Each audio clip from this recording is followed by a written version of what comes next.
Kita beralih ke informasi lain, pemirsa. Debu vulkanik Gunung Gamalama mengakibatkan sejumlah pengungsi mulai terserang penyakit. Dan hingga kini Pemkot Ternate telah mengevakuasi 1.498 jiwa yang tersebar di 3 lokasi.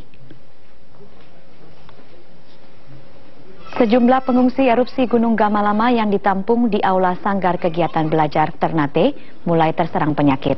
4 orang diketahui menderita ISPA, 5 menderita diare, sementara belasan lainnya menderita hipertensi. Petugas Dinas Kesehatan yang ditempatkan di lokasi pengungsian pun langsung menangani mereka dengan memberikan perawatan medis dan obat-obatan. Hingga kini Pemkot Ternate telah mengungsikan sedikitnya 1.498 warga. Mereka ditampung di 3 lokasi berbeda, yakni di Aula Sanggar Kegiatan Belajar, Aula Pangkalan Angkatan Laut, dan Posko Pengungsian Togafo. Sementara itu ribuan warga lainnya belum diungsikan karena aktivitas vulkanis Gamalama yang mulai menurun.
Ya, dan untuk mengetahui bagaimana kondisi terkini, kita akan langsung bergabung bersama dengan kontributor Metro TV yang berada di Ternate melalui Skype bersama dengan Burhanuddin Arsyad, di mana perkembangan terkini yang kami ketahui adalah Gamalama kembali menyemburkan debu vulkanis, sejumlah pengungsi mulai terserang penyakit dan aktivitas penerbangan ini sempat ditutup. Selamat pagi, Burhan.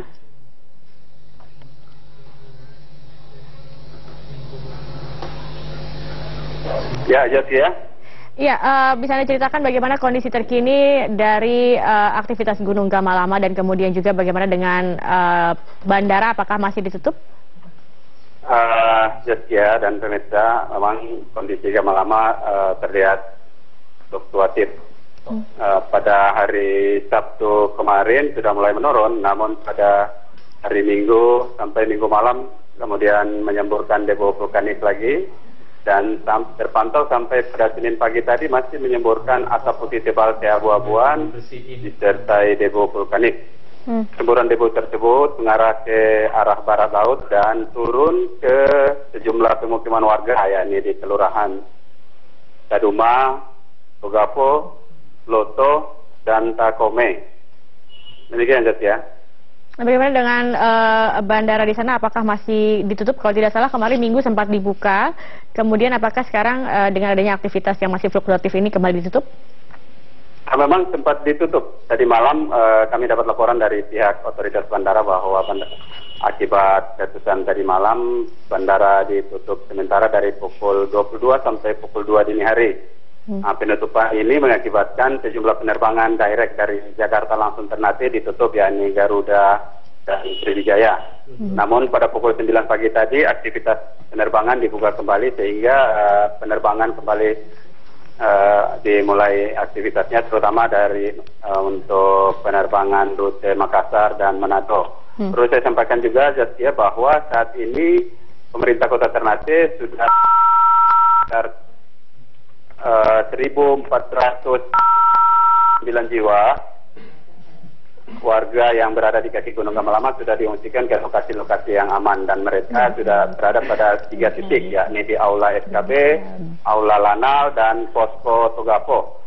beberapa pengungsi diantaranya terutama anak-anak saat ini mulai terserang penyakit ispa dan diare. Namun dari pihak kesehatan Kota Ternate sudah mulai menangani sehingga bisa teratasi gejala penyakit yang dirasakan kepada para pengungsi. Oke. Ya. Baik, terima kasih Burhanuddin Arsyad atas informasinya. Jadi kondisinya masih fluktuatif, kemudian bandara sudah mulai dibuka dan juga beberapa pengungsi sudah terkena penyakit. Terima kasih atas informasi terkini. Dan pemirsa, kami akan langsung mengajak Anda juga bergabung melalui sambungan telepon bersama dengan pelaksana tugas harian VP Corpcom dari Garuda Indonesia Airlines. Ada Pak Ihsan Rosan. Selamat pagi, Pak Ihsan.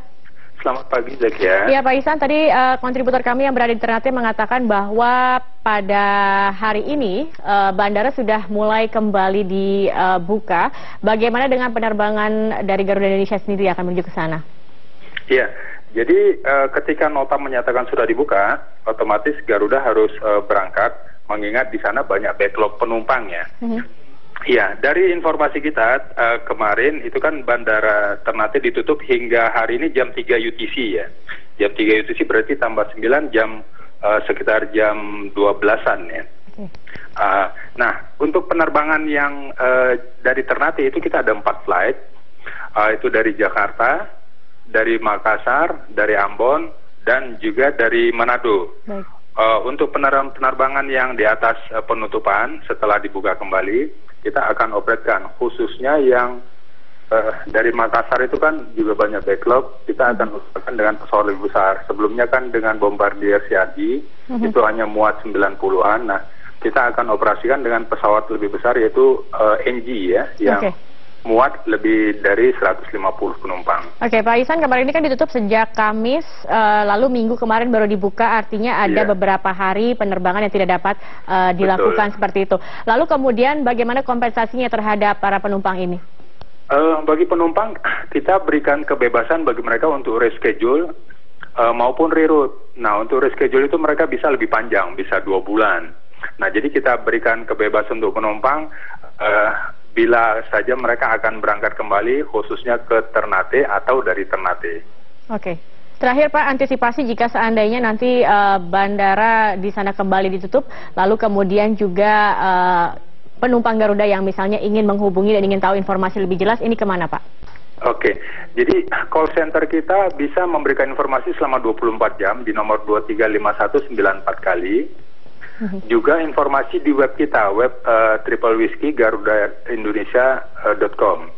Nah, juga lewat Twitter, penumpang kita arahkan untuk melalui Twitter, mereka bisa update penerbangannya. Oke, antisipasinya seperti apa, Pak? Iya, hanya saja untuk yang penerbangan-penerbangan yang selama ini dibatalin, otomatis kan kita punya banyak penumpang yang backlog yang masih menunggu. Nah, kita akan maksimalkan mengambil resource kita untuk penerbangan penumpang, khususnya tadi menggunakan pesawat-pesawat yang lebih besar. Tidak terbuka kemungkinan kita bisa juga buat extra flight ya, khusus ke Ternate. Oke. Baik. Pak Ihsan Rosan, terima kasih atas informasinya dan terima kasih telah bergabung bersama kami, pelaksana tugas harian VP Corporation Communication Garuda Indonesia Airlines, Pak Ihsan Rosan, terima kasih. Ya, tentunya ini merupakan satu keprihatinan kita bersama ya, karena di tengah suasana Lebaran ada bencana Gunung Gamalama, beberapa penerbangan harusnya bisa kembali ke kampung halaman terpaksa ditunda, tapi kita harapkan segera dapat diatasi. Oke, penerbangan sudah dibuka dan kita harapkan juga bisa kembali lancar seperti itu. Betul, kita harapkan bersama. Baik pemirsa, kami akan hadirkan informasi